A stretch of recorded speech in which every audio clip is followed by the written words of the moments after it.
Oh, hi there. I'm Hope. Welcome to my channel and please do subscribe. Hi. Welcome to my channel, Realized by Hope.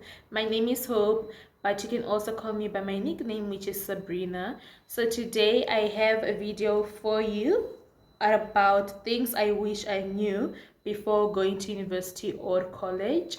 So I'm just going to share a few pointers. I have written them down on my notebook.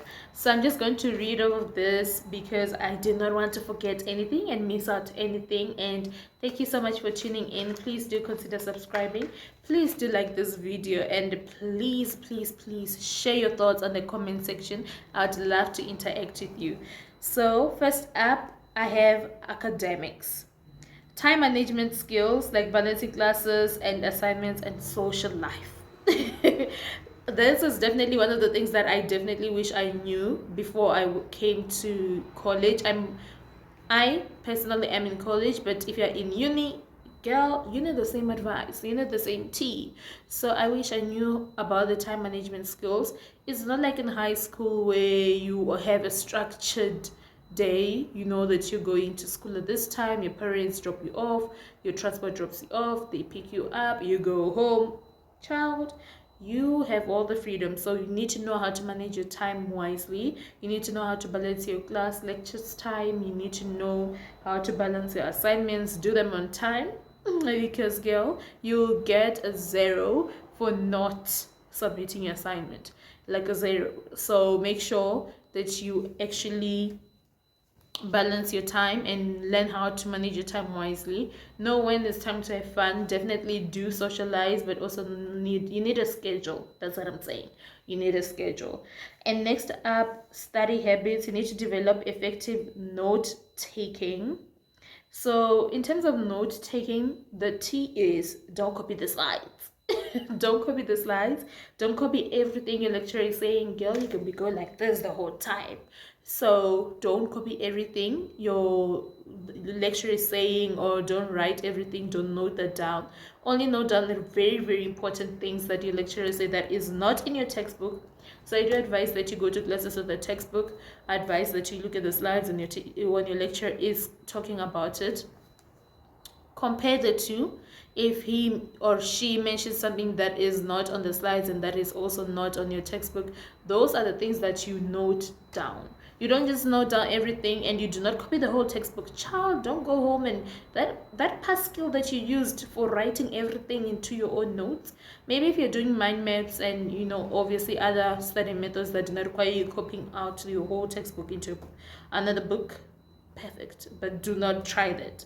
There's a lot of work, there's a lot of content, there's a lot of things that you have to actually have in place, and that strategy will just delay you further. So don't try that. And also you need to develop effective research and exam prep techniques. You'll get them along the way, but definitely find the most effective ones, more smart, more active recalling kind of techniques. Don't go for techniques like note taking. Like I said, that's a disclaimer. I think I should just put it right here. That's a disclaimer. Do not do that. And then we have course selection. You have to choose electives wisely. Consider career goals. So make sure that you do enough research about the career you want to get into.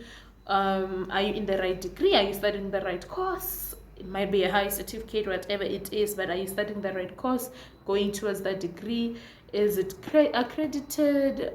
All those things you have to consider, and you need to be very sure and choose your majors wisely, because y'all, you can't tell me you want to become an accountant and you major in economics. You're gonna become an economics. So you get what I'm saying? Choose your major wisely. And then also build connections with the lecturers, because this will help you with mentorship as well as recommendations later on when you're looking for internships or when you're looking for a job once you have graduated. You need your lecturer's contact number to add it on your CV. So you need that on the resume. So please do build connections with your lecturers and make sure that you, just in case you need some further explanations, you're close to your lecturer, you can email them, ask them for help. That's what it is. And then nextly, we'll talk about finance. This is my favorite topic. This is my favorite topic. So what I wish I knew was also like budgeting. Like, girl, I'm good with money, but I was not that good with money. So girl, here's the tea. So you need to manage your expenses wisely. You need to, if you have a scholarship or if you are on a student loan, child, that money will seem like a lot when you receive it as a large sum. So make sure that you budget accordingly, allocate it accordingly. Do not use your money like this in the flesh. Make sure you know why you're using the money actually to begin with. Is it important? Because you never know the future. So yeah. And credit score is of importance. You need to understand the impact on your future loans and credit. But with this, building a credit score is a different thing. You really do need that if you will consider buying anything on finance. It's very important that you have like accounts. But accounts, I also mean like what do you call them? Clothing accounts like at Foschini, Edgar's, wherever you're gonna go, Woolworth, wherever you're gonna choose. It's very important to have an account in order for you to build up your credit score. This just shows how much you've been paid, that you're trustworthy in your payments because you've been paying on time, the right amount, and all that information. You can watch a separate video on that. I think I'll upload it after this as well. If you want to buy anything on finance, but you need a good credit score record. But meanwhile, this is my tea. You just stepped into college, you just stepped into university. You do not want to be making credit. Credit is debt. You don't have the money. You're not using your money. You're borrowing money. You're borrowing items. That thing, you still have to pay it back. Do you want, like, I feel like, do you want to get a job once you've graduated and the first thing, your whole money, your half of your salary is going towards paying credit? You don't want that. Please excuse the train that's passing by. I totally forgot it passes by at this time every single day. But yeah, please don't make unnecessary credits. Don't go, oh my god, I can use 2,000 rand on this account, and just go unnecessarily. You will regret it. You will pay for it. So don't do that. That's just my advice though. And then next up we have I have some personal advice. This has to do with independence. You have to balance freedom with responsibility. I feel like this is the most important thing you need to know when you are going into university or college. You need to know how to balance the two. Obviously, it depends also on your background and how you were raised and the environment you were raised in. If you were caged up girl and you're now in college or uni, and now it's more so you have all the freedom in the world. You can go out, come back whatever time, you can do whatever with your money, you can dress however you want, all these things. But remember, at the end of the day, you went out of your parents' house, you went out of your guardian's house because of a reason, and that is because you're going to get your education.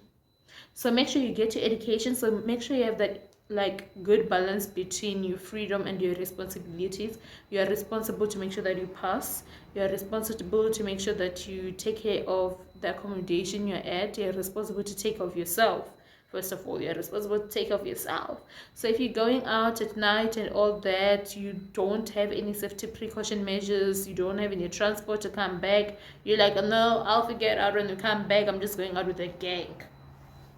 Let me tell you something. Don't do that. Don't ask me why. Just don't do that. Save yourself. Don't do something that you won't be able to tell your parents about. Actually, that's the way I should put it. If you want to know if you should actually do something, consider telling your parents about it. If you feel like you cannot tell your parents about something, then no, don't do it. If you feel like, oh my god, if my parents find out about this, girl. Anyways, moving on, mental health. You need to prioritize self-care and seek help when needed, because sometimes we feel like we got it, like academic weapon. We feel like, yo, I got this thing, but then sometimes you don't really got it, and it's okay. It's okay not to be perfect. It should never be perfect. It is a journey on its own. So sometimes you need to actually think about your mental health and like continuous self-care, daily things that you do to to show care and love to yourself, your body, your mind. That those are the things that are essential in order for you to get through college and university.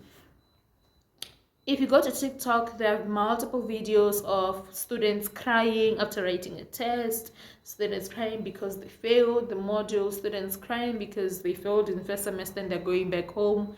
All those things, there's a lot that goes on. And if you are a believer in whatever you believe in, make sure spiritually as well you are prepared spiritually as well, you are praying, whichever whatever religion you believe in. But definitely mental health is very important, and it will be one of the most important things throughout the year. You would realize that, wow, throughout your entire journey, not just that one year, throughout your entire journey in college or university, you really do need to take care of yourself, and you will learn that very quickly within the first 2 weeks or something. So the next one is networking. You need to build relationships with peers, lecturers, students in further years of your course. This one is very important. The last part where I said students in further years of, because like someone who's studying what you're studying, but like in third year or fourth year or second year, the one that is ahead of you, it's very important for you to network and build relationships with those people, because you never know when you might need that help. So that's just a little tea. And then self-awareness. You need to identify your strengths, your weaknesses, your interests, and most importantly, get hobbies. Get hobbies. You need a work-life balance, you need a student life balance, whatever the case may be. A good example of this would be when you're in high school, you were doing all these extracurricular activities that you needed to do because for your applications and like for your applications to uni or college. But when you get to uni and college and you drop them, whew, we all do that though. We all do. You just start it off like that, but trust me, you do not want to start it off there. Make sure that you have hobbies. Stick to hobbies that work for you. Try new hobbies definitely, because you need to have a balance. You cannot go on academics full mode and you cannot go on partying mode, groove mode 24/7. That's not going to work. That's not going to be efficient long term. But you need to have good hobbies. If you're good at painting, if painting is one of your hobbies, make sure you stick to it. Crosswords is your hobby, stick to it. Going to the movies on Tuesdays is your hobby, stick to it, because you need time to refresh your mind and reset and come back and say, okay, I'm done with social life, okay, I'm done with self-care, okay, I'm done with self-development activities, now I'm coming to study, because you need the balance.